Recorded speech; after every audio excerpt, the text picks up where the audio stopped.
Vous venez de participer au grand débat sur repenser le travail à partir des individus plutôt que le droit. Est-ce à dire que l'individu prime le droit et que finalement on a fait trop de droits jusqu'à maintenant?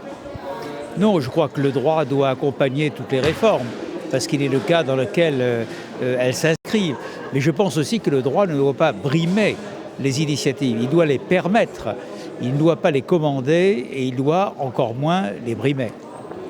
C'est un principe général que vous appliquez aussi au droit du travail? Je pense que c'est un principe général et qu'on applique aussi au droit du travail. J'ajoute un point, indépendamment du droit, tous les organismes publics qui font un très bon travail d'ailleurs dans leur domaine, Pôle emploi, l'APEC, tous les organismes publics, les missions locales, au fond sont très nombreuses et les personnes physiques concernées ne savent pas trop à qui s'adresser ni comment faire.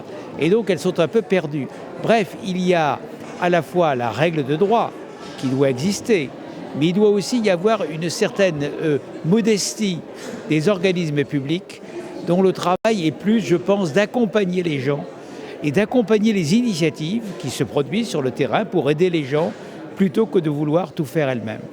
Ça, ce sont des idées que vous formulez, que nous avons entendues au cours de la journée. On a l'impression qu'il y a une forme de consensus parmi les partenaires sociaux qui s'est regroupé ici à la Fondation ITG, mais on ne sent pas le système évoluer pour autant.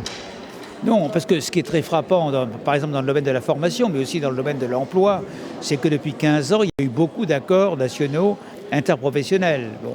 Et un accord n'a pas eu encore le temps d'être réellement appliqué, qu'un nouvel accord voit le jour et chamboule un peu les données. Et donc dans ce contexte-là, c'est pas facile de prendre des initiatives, d'agir et de connaître ses droits.